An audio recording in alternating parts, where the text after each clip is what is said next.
I'm really excited to be here because this is the topic, sound listening and public engagement, and it's pretty much when, it's interesting when Pierre said, oh, I have very few recordings.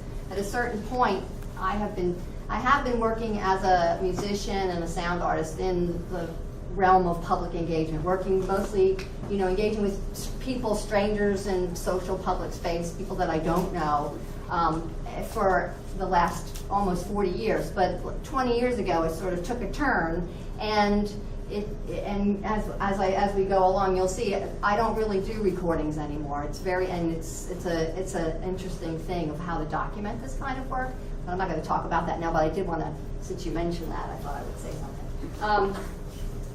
The part of the reason why there's no documentation is that the work is really very experiential, and so I will talk about, I think, why sound as a medium and listening as an activity and sort of an instrument of attention is really relevant to doing this work and why it's so important. But I thought one of maybe the best ways to get a feel for what it's like is to have some experience, all of us to have some experience with this. So everybody should have a paper and pen or pencils. Everybody have one?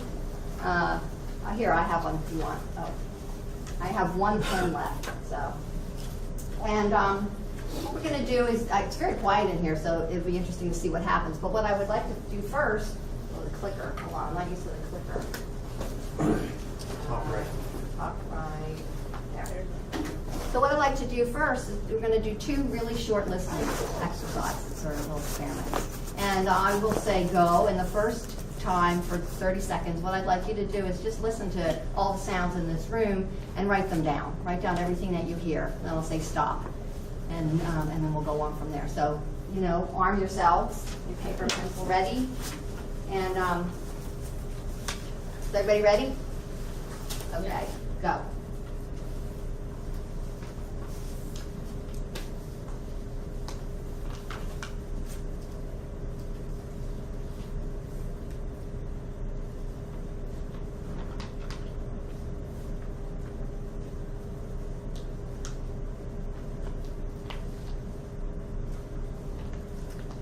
Okay, that's 30 seconds. Let's stop.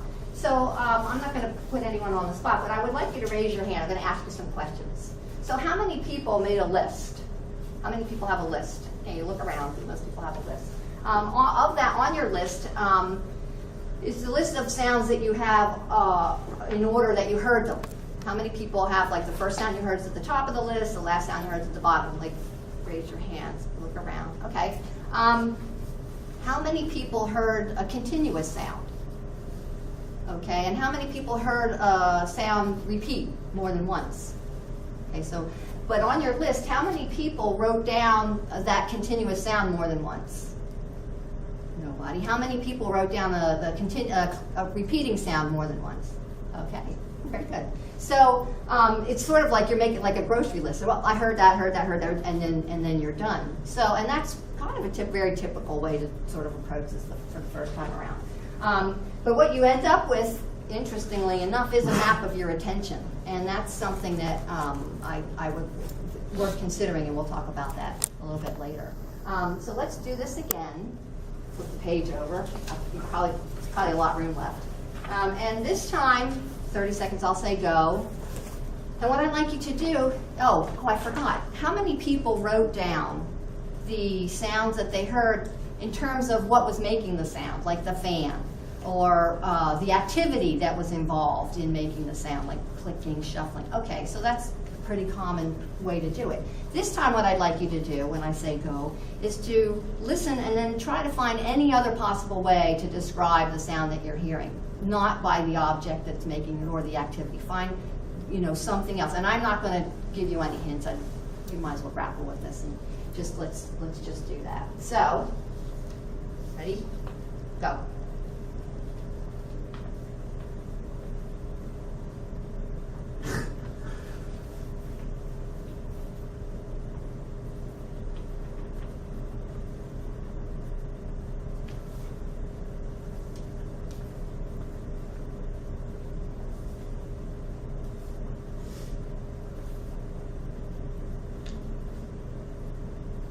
Okay, stop.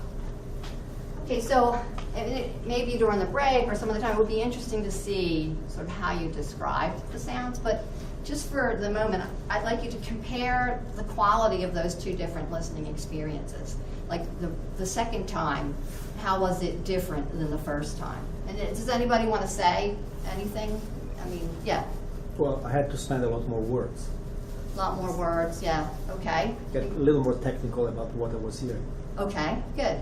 Anybody else? How did it feel? Yeah. It seemed to me it was more of a blur, a more kind of impressionistic sense than an analytic sense that in the first instance was just breaking it down into constituent parts. Okay, the second one was more of a blur? Yeah. Okay. Artistic. All right, interesting. Oh, you got to raise your hand? You Oh, moved it. no. Oh, okay. All right, yeah. Yeah, the first part was more like you said, like a laundry list, like checking things up. And the second part to me was more like maybe a different part of my brain, like I guess the creative kind of way that I was describing the sounds that I heard, like actually like what the sound was. Okay. So it was a little more, I was more into the, I guess, more of an active participant. Okay, good. Yeah.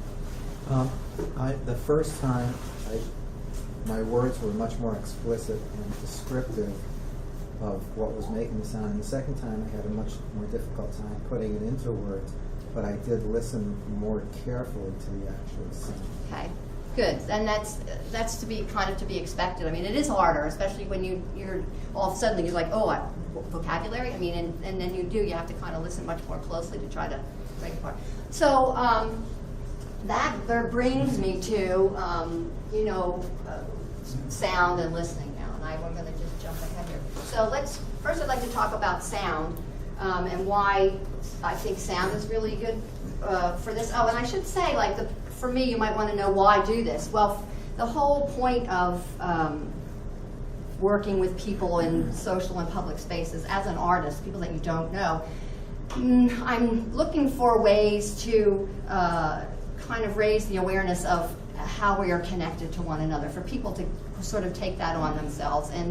And through that awareness, kind of, that in itself is the point. The ways in which we are related, and then maybe by extension how we are all related to the natural world. So sound, I like sound because first of all, I can't even see it, it's always available. And always available like air. At least if you can hear. And that means that, anytime you want to check in, there it is. And it's also a medium in which we are all a part of and all connected. And so that's, an obvious one. The immersive quality of sound. Well, like if you wanted to, not see something, you'd close your eyes. But if you want to not hear something, we don't have ear flaps, and so you use your attention to tune it out. Conversely, if you want to look more closely at something, you would direct your gaze and zoom in. But with sound, the only way to listen more closely or more carefully is to use your attention to do that. And once you've used your attention, you are in the present. You are totally engaged in the present moment. And which brings me to the last thing, obvious, is the time-based aspect of sound. And it's this ephemeral medium where stuff happens like that. It comes and it goes, and if you're not paying attention, it's gone. And so the only way to engage with sound is to engage with the present and to become really good at doing that. Why listening? One of the qualities of listening is that it's intimate in terms of, especially if you're talking with someone or listening to a story, it requires a certain amount of proximity, usually within a certain close range. And so that's one aspect of that I just keep hitting a little thing here. The other thing is that as musicians are trained and we practice to observe the minutia of the parameters of sound as they go by in time. Pitch, you go to pitch and loudness and timbre, duration, all of these things as they relate to one another and as they go by in time, and the relationships that they form, temporal relationships. If you are performing or improvising, you're focused on these things at the same time as you're open to sort of respond to these things. And the thing is, if musicians can do it, anybody can. It's like it's just a matter of practice and training. So anyone can, learn how to engage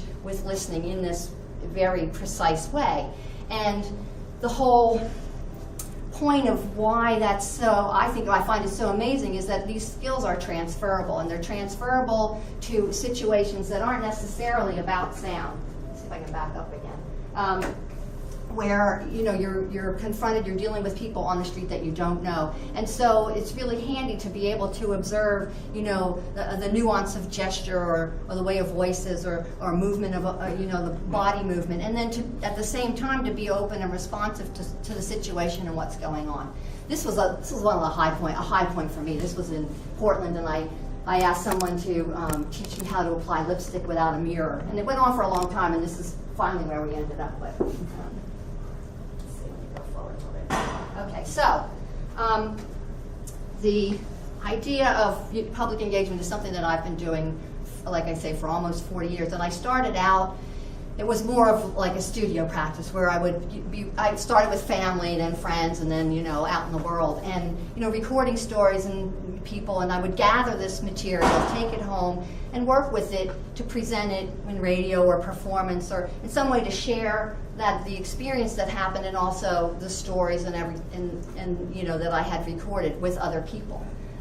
How do you get to Carnegie Hall was a big pivotal moment for me. This was like almost 20 years ago, and I was asked to write a piano piece. Well, I was long since interested in writing notes, but what I did is I got U-Haul to give me a truck, and I got my piano was in New York, and I drove my piano from New York to San Francisco. It took a month. I drove all over the country, and I asked people to come play my piano and to tell me piano stories, and then I would record these things. Well, I was really kind of shocked because I'd ask people, would you like to play my piano? And they would say no.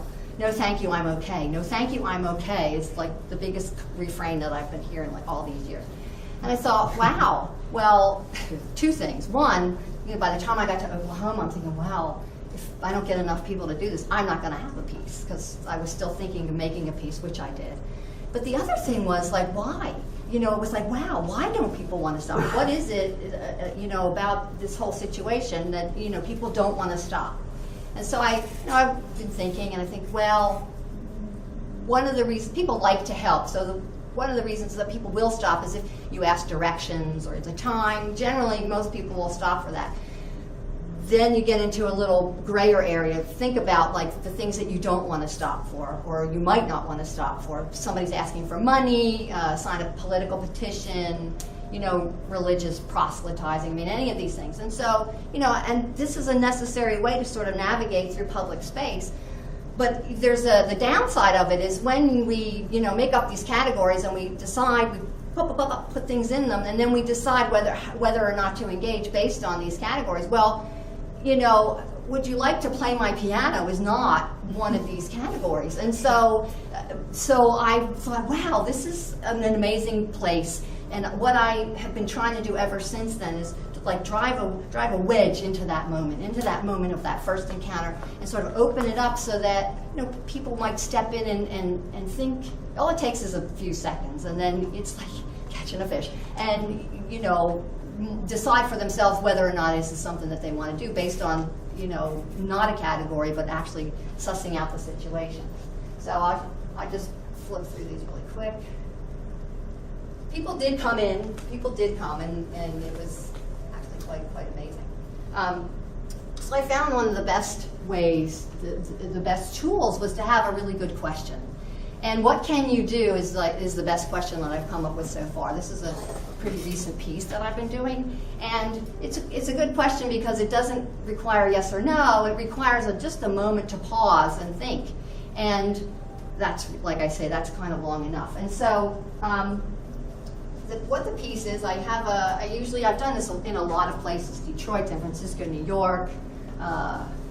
Anyway, I get a team of people, and for me, all these years of engaging with people, I'm the one that's benefited from all these sort of transformative, direct, intimate encounters with people. And I thought I would like to find a way to, break up my hats and give them to other people so they can experience it for themselves. So with this piece, you have a partner, and you go out and you go up to someone that you don't know and you ask them, what can you do? You want them to teach you something. So one person is the person who learns, and you try really hard. And then the other one is the witness. And the witness is just there to sort of hold that space. Everybody likes to know that they're being listened to and paid attention to. But then I thought, well, as long as they're just standing around, they can also do the documentation. So the witness is in charge of the documentation, and that can take any form that they like. And then the next time you go, you switch and you go off down the street and you talk to someone else. So maybe I'll use the clicker, let's see. So one of the first things that people will say when you ask them to do something, I'm going to flip through these as I talk, is they'll say, oh, I'm really boring, I can't do anything, I have no talent. And it's like, that's the worst thing you can allow somebody to walk away thinking, that they have no talent. And so the idea, you say, oh no, it's not about talent, it's just everybody can do something. Everybody has, this guy didn't even have a comb, he just pretended. But, and that in itself is kind of the point. I mean, it's one of these places where we can all recognize one another as people who have these amazing things that make us human that we can do. So I'll just go through some of these. A lot of people do things with their hands. There's a lot of weird genetic stuff that people can do with their tongues and their ears and stuff that is impossible to learn, but people give advice, sign language. I'll just go through these. A lot of singing and dancing. Market Street. Some people didn't want their picture taken. There's a lot of stuff people are doing out there. It's unbelievable. And you know, once people get in the spirit of it, it's pretty easy. Okay, now this one here, this was in the Tenderloin, and you know, to say that it was a difficult situation is sort of an understatement. And I was trying to get people to do things, and it was, you know, a little tense, a little hostile. Most people were not really that receptive. And this woman just stepped forward and she said, I'll teach you something. I'll teach you how to do this dance. And this dance is called the Slow Down. I'm just going to play it. Oh, there we go. I'll watch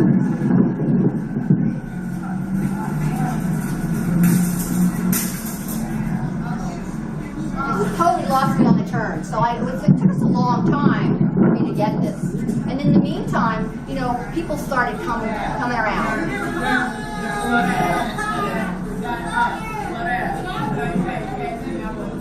Like a rap that went with it. I had no idea. They're doing it.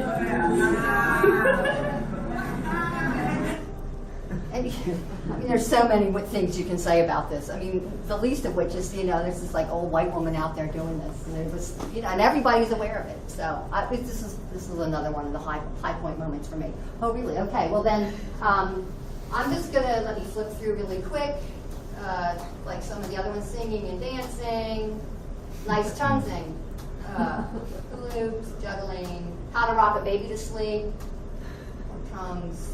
Hand whistles. I bet you guys know. This guy was sure that everybody should be able to fit themselves through a tennis racket.